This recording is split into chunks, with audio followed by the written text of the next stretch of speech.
Why, hello there, guerrilla fighters. Rhadamant here. Thank you for tuning in to Diplomacy is Not an Option. Episode 4, For the People.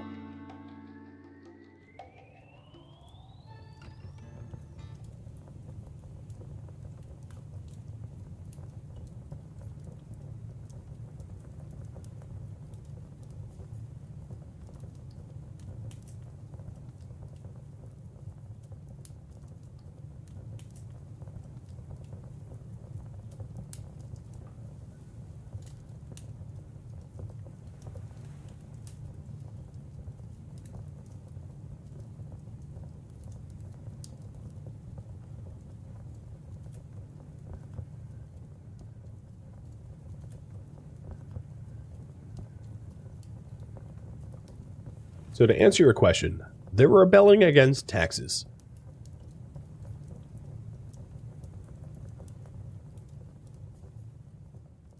And our uncle just had a rebellion in his own kingdom in Penderain. And this is the second campaign map. Between a rock and a hard place. Hiding behind the noblest impulse to save your fellow man, you ran away from the endless troubles at home and rushed to help your uncle. No one met you at the gate, and your uncle's castle looked as if a pair or even two pairs of dragons had been mating on its roof.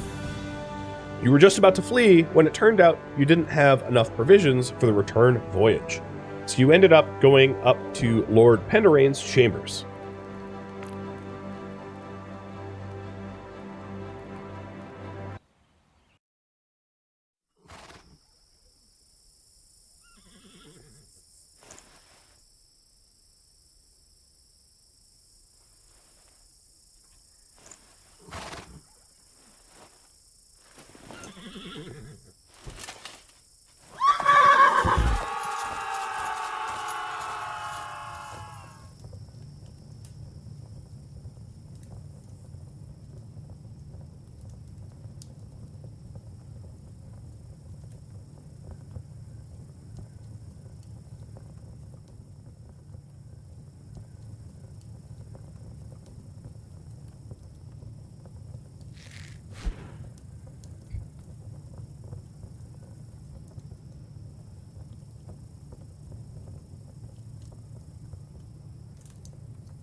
A very long scroll that put me to sleep.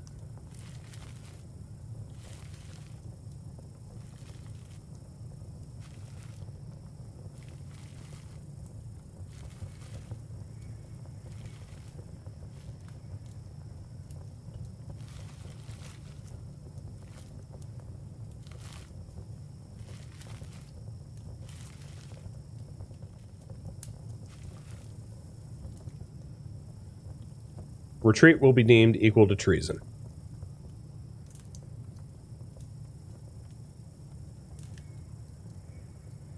And the punishment for treason is death.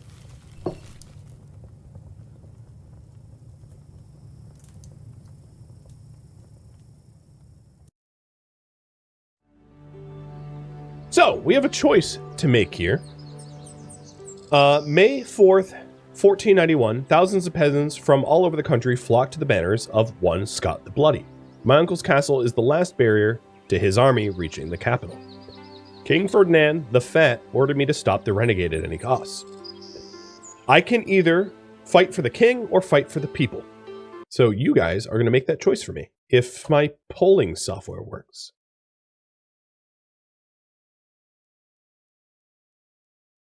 Which it doesn't seem to be. All right, I'm going to be polling on Twitch rather than the overlay, I think.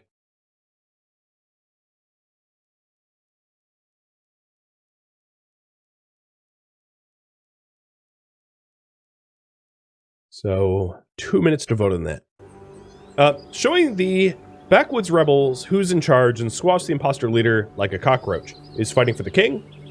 And then teaching the crowned vulture a lesson and side with the downtrodden people of Samrania is fighting for the people.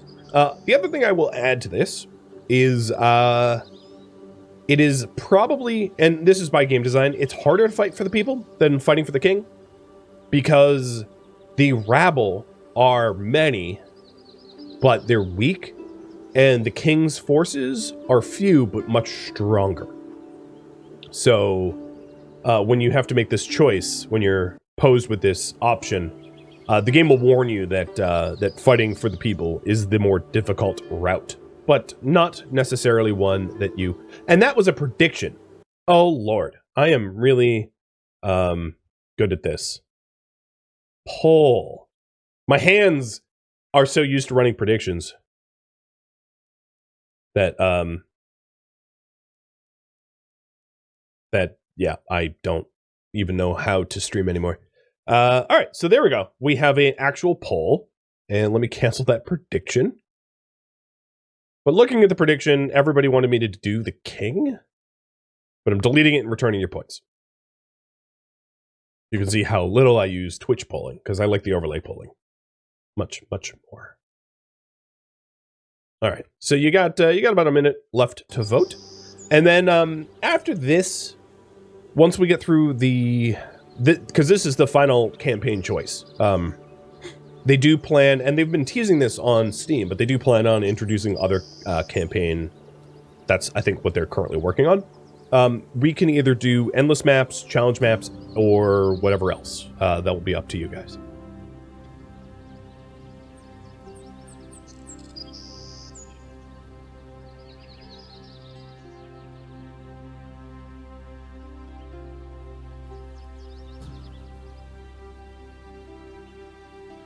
So, do we fight Scott the Bloody, or do we fight the king in Scott the Bloody's name?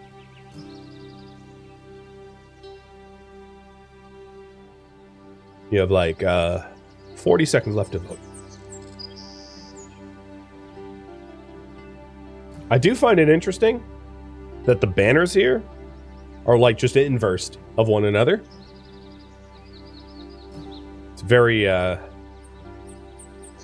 I don't know. Very much like when you overthrow one corrupt leader, you're just going to get another one. Kind of sad. Wow, you guys are dead even in the polls, so I might have to flip a coin. Unless anyone wants to tie break.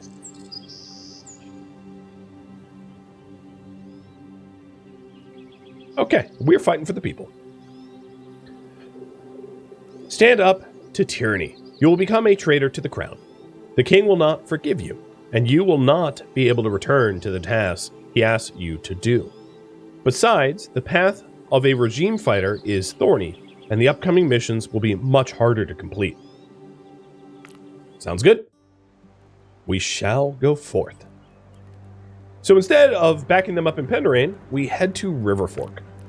You gave Scott the Bloody your best men and let his people pass safely to march on the capital.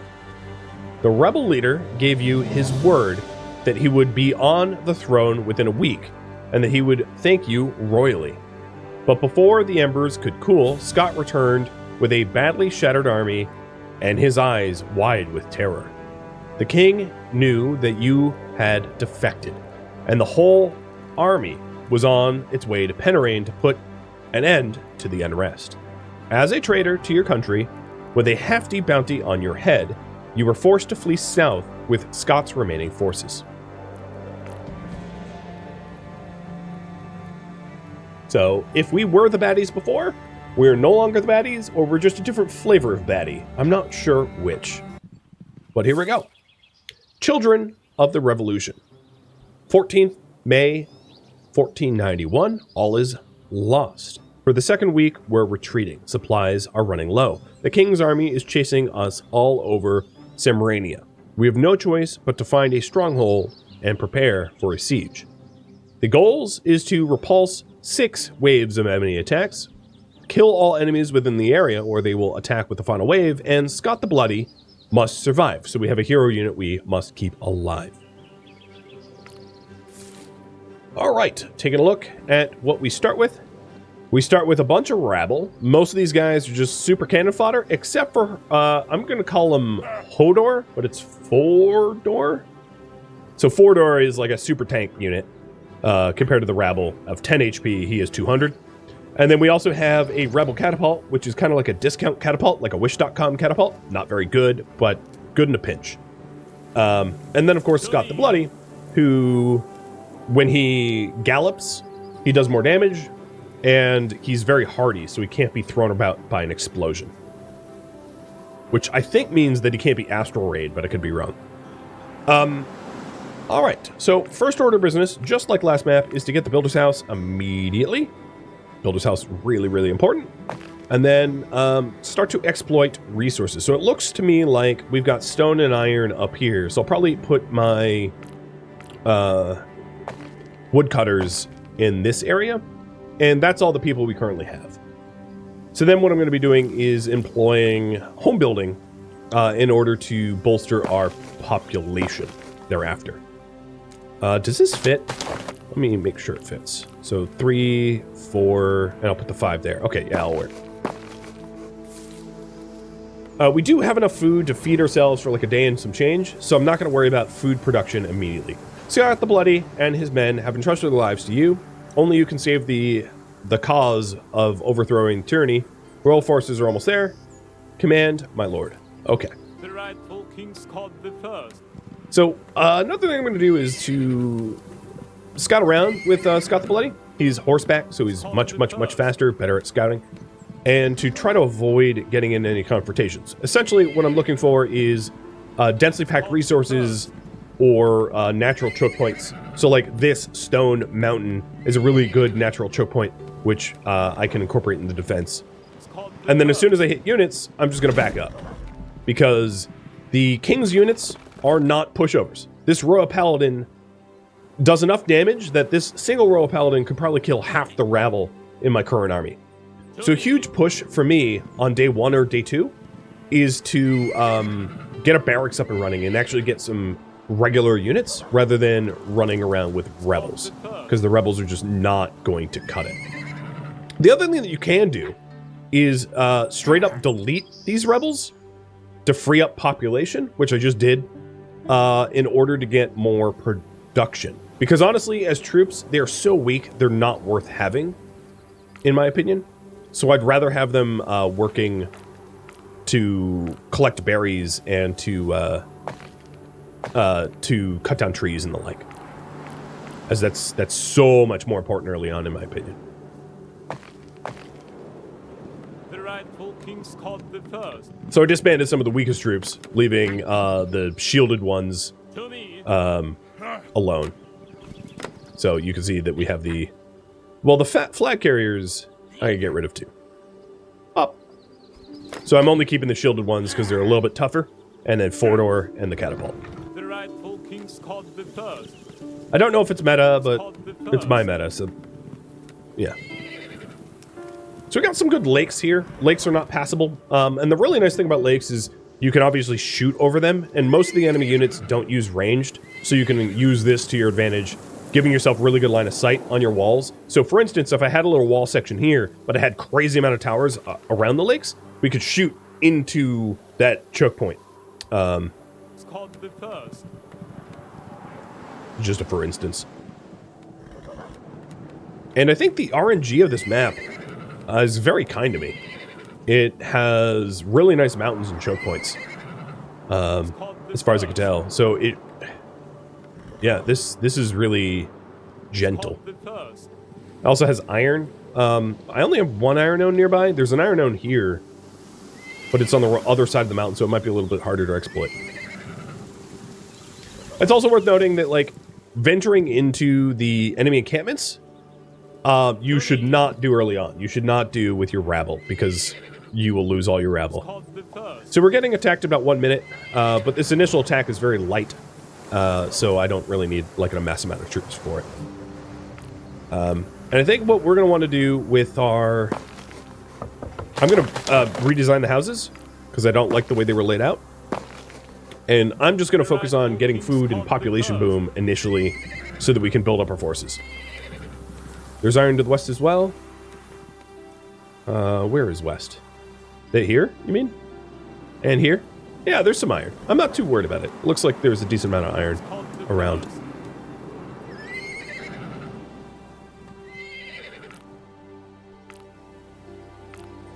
Let's go. We have a lot of fisheries here. So I'll also get fisheries, and I'm also should save up for 80 for the barracks. So we can get regular units. Because Fodor is the only whoa, don't run in there. Fodor is the only one worth keeping out of the rabble that we start with.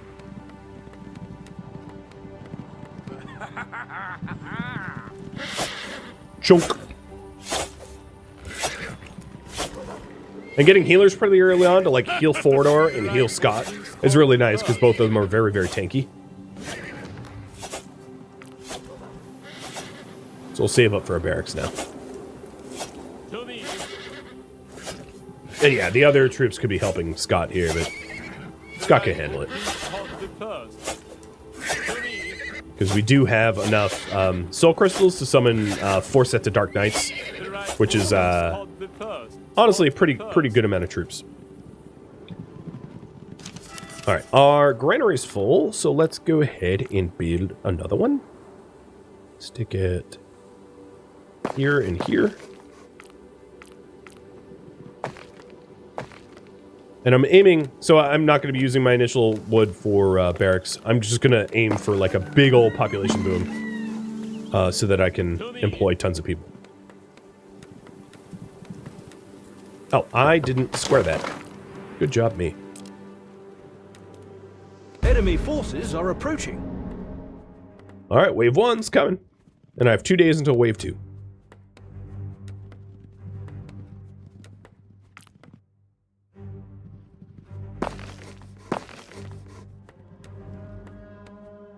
The rightful King Scott the First.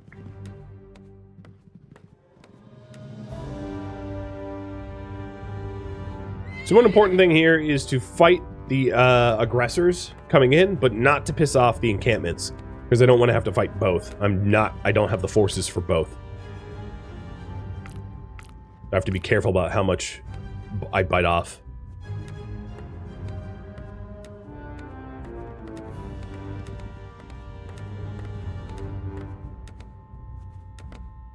And of course, Scott has to survive. If Scott dies at any point, I lose immediately. So he's a really nice tank.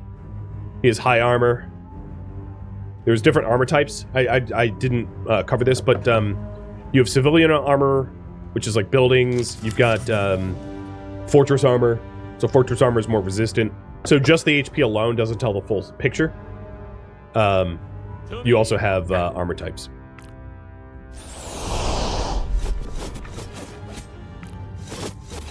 And I summoned my Death Knights, and having Fodor and the catapult work on these troops. Our units are in combat. The city is under attack.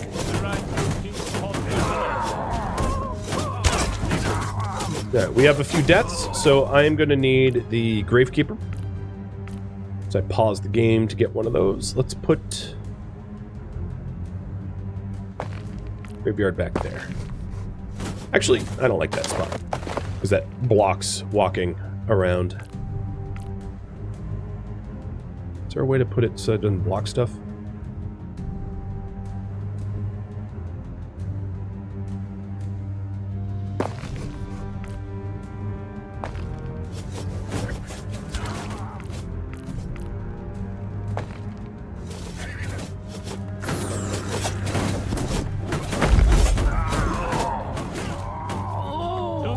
Alright, wave 1 cleared. 3 of my rabble died, which will get buried. The other thing to note is we don't care the enemy troops are not disease vectors, only my own troops. So the 3 shieldmen that died have to be buried, but their troops, you know, they don't have souls, so so they don't need to be interned like mine do. And the vile usurper of power calls this an attack. Fa! A bunch of miserable imbeciles in the service of the exploiter of the honest citizen of Samrania shall never break our will to be free. That's a lot of talk for someone that just got his butt kicked. My 2 cents. Alright, let's get a barracks up. Seems a reasonable thing to build. Put that there. The rightful king's called the first. So we want regular forces pretty early on. Because there's tons of woods here. That'll be good for wood. These woods here as well for resource exploitation. The trouble with those woods is they're closer to enemy encampments. So I gotta be careful about people heading that way.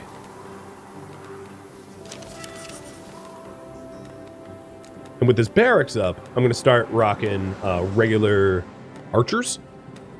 And in this one, I think pushing pretty early to siege equipment is going to be the winning formula. So getting the Town Hall level 2 to unlock siege equipment and healers is going to allow us to succeed a lot more reliably than trying to just like out-archer the enemies, because the enemy royal troops are a lot tougher than the rabble.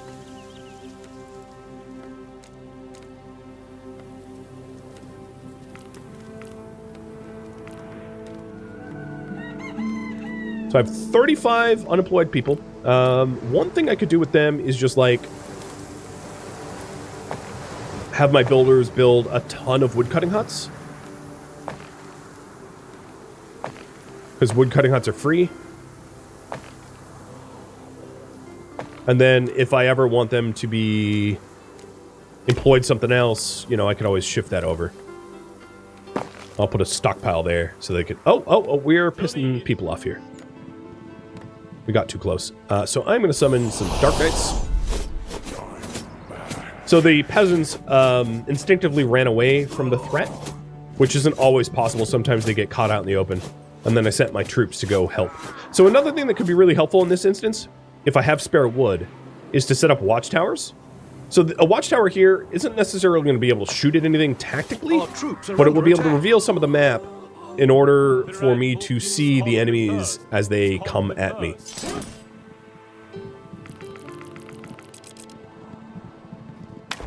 So I'll get those watchtowers going after the lumber mills are built.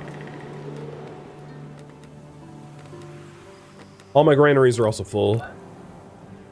So as soon as I have wood for extra granaries, I'll get those too.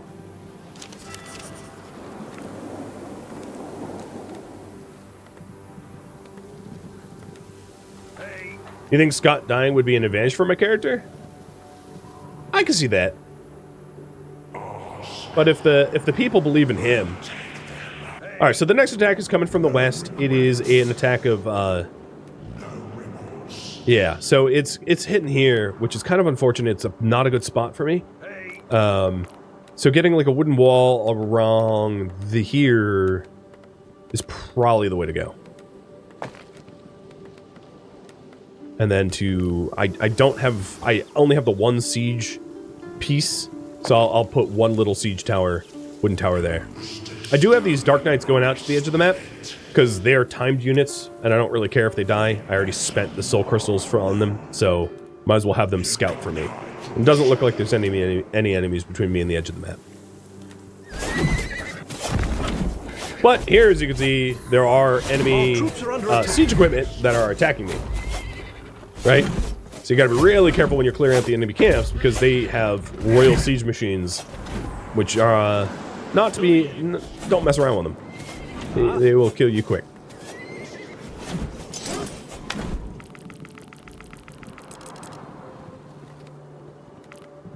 Hey.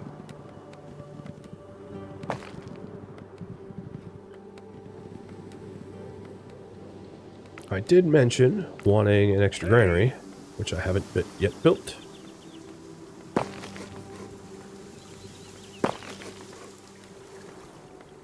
rightful king's We have 30 seconds to me. until they come. Please, wherever the builders are, can you build these walls? The rightful king's called the pay. It's called the first.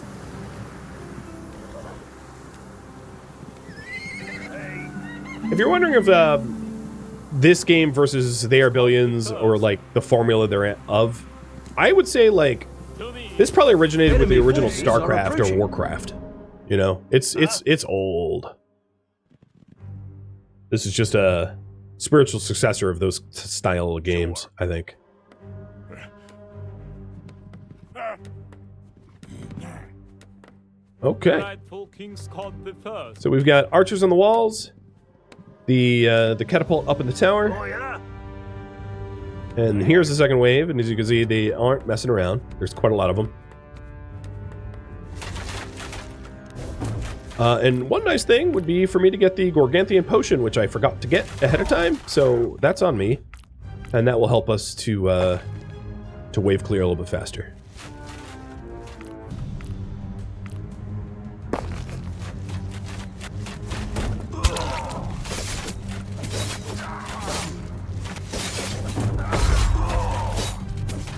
But yeah, you can see that the wooden walls don't hold up. So one thing that we could They do. are attacking the wall. This is what I was saying before, is like when you have health bars on, it can be really hard to see what's going on exactly. But if I turn them off, as you can see, the specific wall sections that are the most compromised are very, very clear. And in this way, I can tell this archer and this archer that are on the compromised walls to back off the walls, so that when the walls fall, they're not like immediately subjected to all the melee units that are destroying the walls.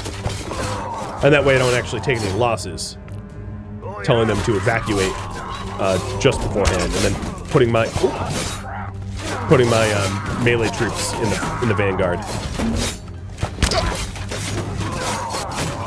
So the shielded melee, you know, I'm just gonna get them killed. It's fine. Alright, I am now gonna disband this last one because I don't need him. He's gone. The rightful king's called the first. And that's another one defended. To me. Okay, the big push right now is to save up for Tier 2 Town Hall so that I can actually do some nice troop building, army building. Because we should be clearing out enemy camps.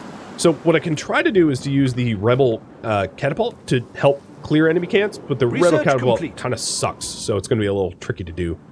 And then also to get all the wooden advances, because I have a lot more wood than I have stone. So I've been building stone camps when I can afford them. I need one more person. Let's disband a single archer so that I can get another stone camp.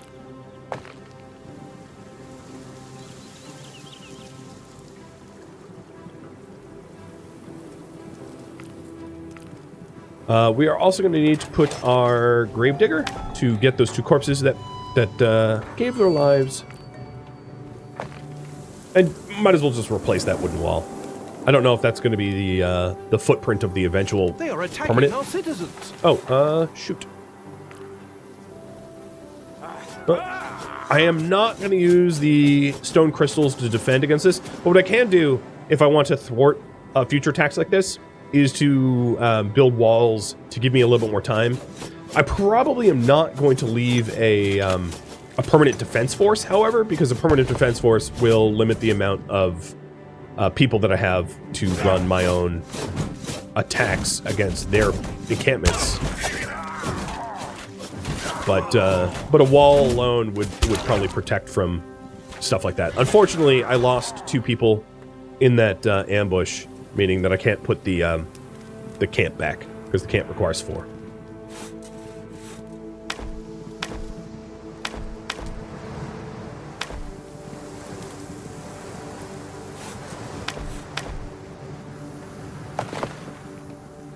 So I'll destroy a lumber camp instead.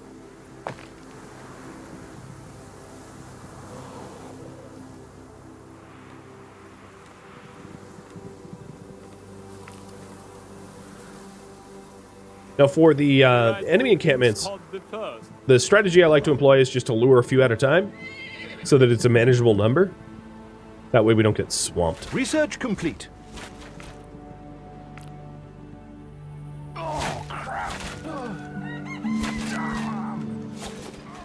Our units are in combat. But with this watchtower built, we have a lot better view of the surrounding area. I'll put another watchtower there.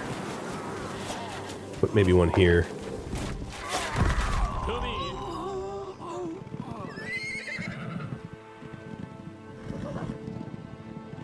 That might be too many. We'll see. It's called the first. I do have Gorganthian potion, which I'll take. It's called the first. To me. Our troops are under attack.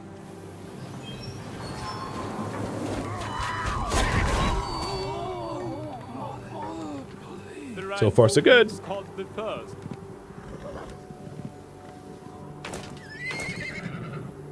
Alright, sniping that stone will allow me to get Town Hall Tier 2.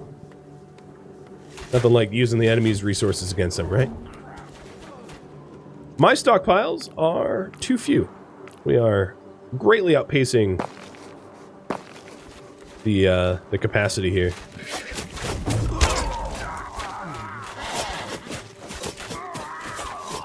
And clearing these enemy camps will also yield me soul crystals, which can be really helpful in a pinch if, you know, if I end up with The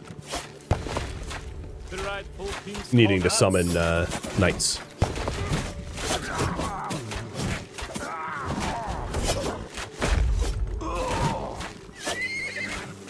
Sweet. I should probably avoid picking up that food, though, because I don't need it. And having it sit there for when I need it is nice.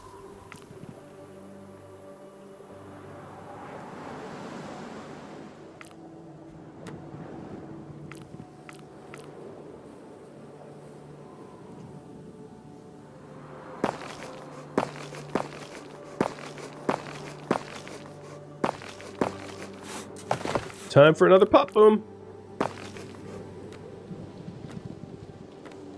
We have a ton of fishing spots, so probably not transition over to farming pretty early on.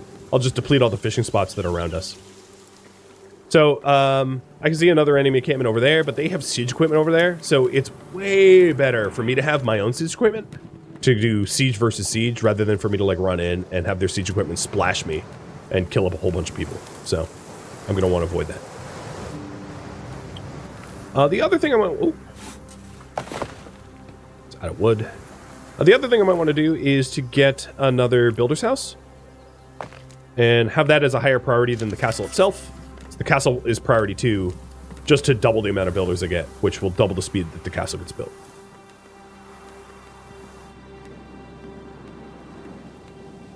And I would say, at this very moment, stone is where we're weak. So trying to roll out some more stone acquisition would be good. A lot of that is just like, I don't have stockpiles near the stone quarries, so getting the stockpiles near them will help immensely with that.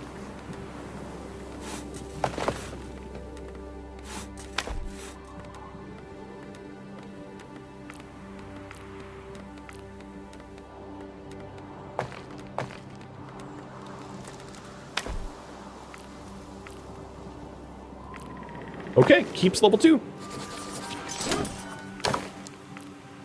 First thing I want to do is to get a better barracks so I can get some healers, because that's going to make defending against their stuff a lot better. And start to get iron as well. Yeah, there's no upgrades for me to get at the moment. So, ton of projects right now going on.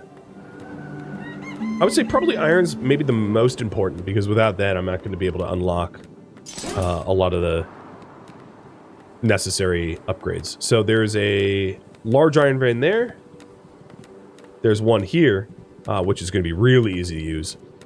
So I'll get the easiest ones first. So here is obvious. Oh, and I see them coming in. They might cause some damage first, but I'm riding quick. The reason I haven't built walls up here is I don't really want to destroy these woods, because these woods are an important resource. So I'd rather just occasionally have a stockpile to repair than to nuke the woods.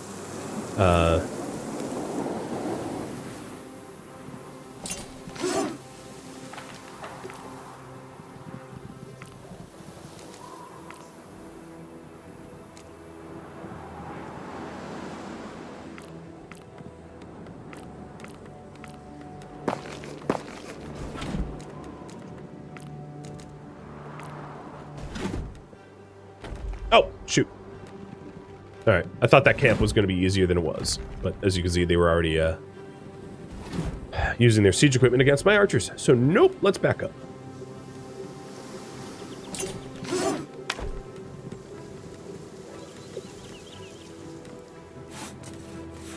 These lumber camps, probably not worth keeping anymore, as there's not trees nearby to warrant their employment. We'll transition things down here. Grab this patch. So maybe at this point what I'll do is I'll try to mark out resource exploitation limits to grab Scott the Bloody and just like run around, figure out where the enemy encampments are, so I know what direction I can spread into and what direction is dangerous.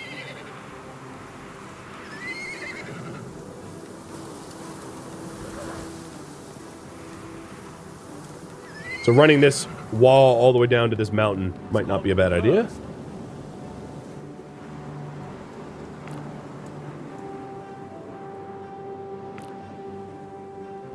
To me.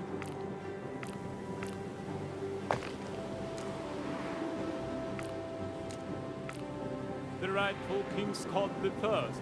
Yeah, that would be a pretty good defensive upgrade. Putting probably gates here, and then the lumber mill could work through the gate. Because when raids are coming, if they come in that direction, what you can do is you can pause work at the lumber mill and have everyone come inside the walls in that specific area to protect them from the attack. So that you can exploit resources outside of the region for lumber. That's not true, of course, of mine. Well, that's true of mines, but they'll destroy the mines, whereas lumber can work in an area that the mill itself isn't situated. So it's pretty empty over here, so that's good to know. Not a lot of resources down here, though. There's an iron vein and a stone deposit, but it's not, like, lush full of resources.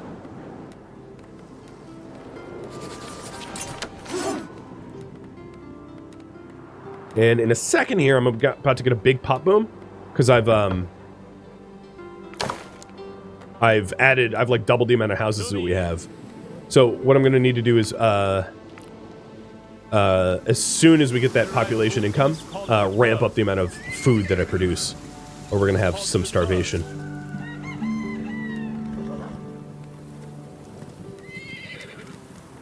Scott the First. That's a big amount of woods, too.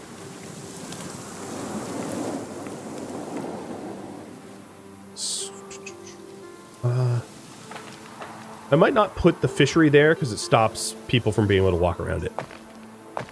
I should have moved the houses one unit up, but I don't want to fix that now. It'd be too expensive.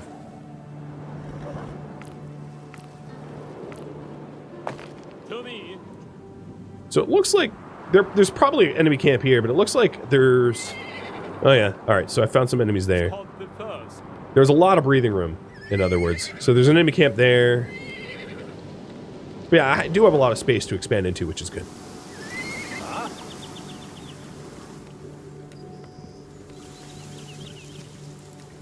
Research complete. The rightful King Scott the First.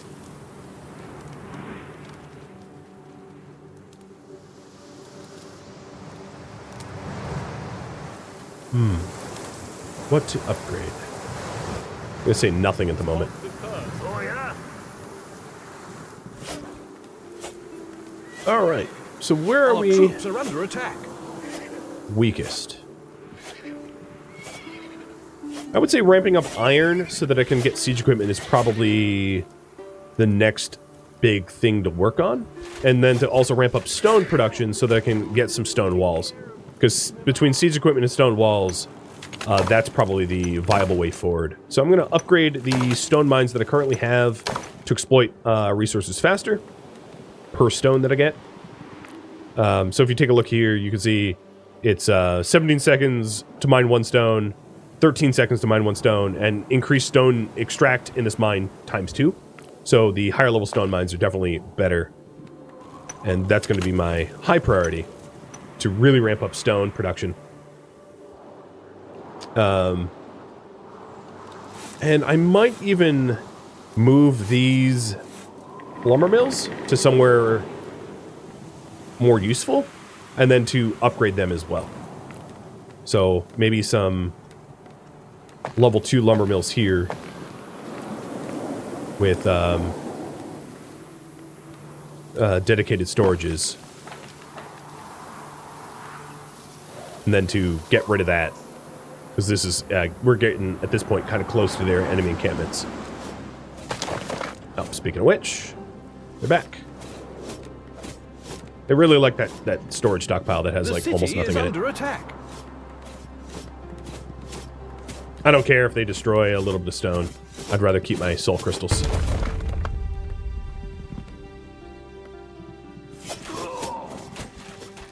But if I'm moving wood farming over here, then I can wall this off. Put a stick a gate there or something. And that will take care of future attackers from that direction. So, Engineering Guild. Let's get one of those out. So if it was to build a wall up here, it would be maybe I'd want it like, so this is an iron mine, so I don't want to block off this iron mine, in other words. So it would be something like this, so that I have access to this iron mine and that iron mine if I really want to ramp up my iron. But I need more resources for that.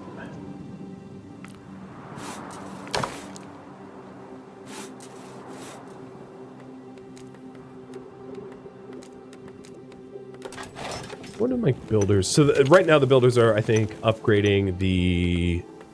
Yeah, they're upgrading the stone. That's good.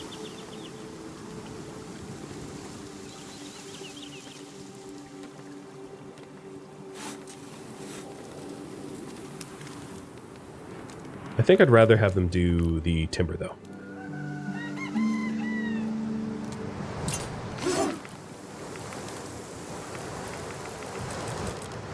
And then all the remaining resources I have, I'm just dumping into troops. We're gonna need more troops. So I got some healers for Scott and Fordor, and then a lot more archers. I can also start to use crossbowmen. I don't think that's necessarily a bad idea. And then spearmen are really good against enemy cavalry, and because I'm fighting royal horsemen, I'll get a few spearmen as well to help Scott and Fordor hold them off. And then start rocking crossbowmen who have higher damage, higher range, but slower attack speed than archers.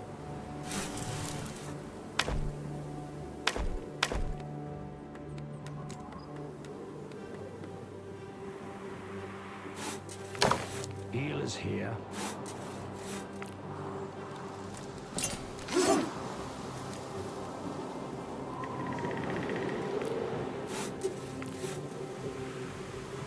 So far so good.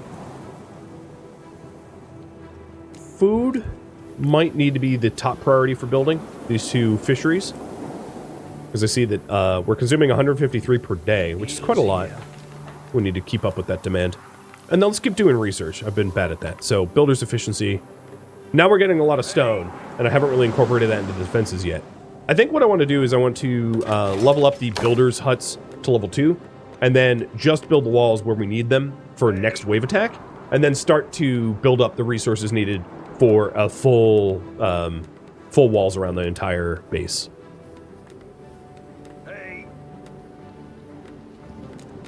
And then once we have the engineering guild built, which is getting built now, I'll start to have the siege equipment to be able to clear the enemy encampments, because it's really hard to clear enemy encampments until you have siege equipment, unless you bait out their siege against your like spearmen or something, and then out heal them, and then focus fire with your archers to shred their spears.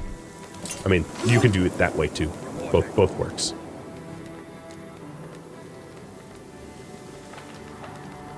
Yeah, these new lumber mills are really helping a lot. Our wood and our stone is pretty good right now.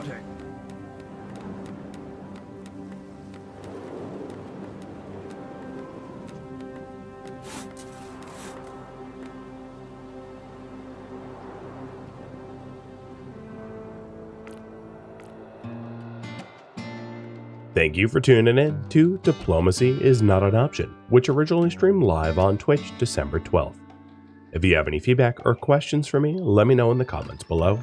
If you would like to catch a live stream of mine, Rhadamant.com has my stream schedule and countdown timers to upcoming streams. If you would like to join my online gaming community on Discord, Rhadamant.com has a link to it, as does the description of this video. Thank you so very much for watching, and a special thank you to my Patreon patrons, Twitch subscribers, and viewers like you that support the channel and made it all the way to the credits. Thank you so very much. I hope to catch you in next episode or an upcoming stream. Farewell.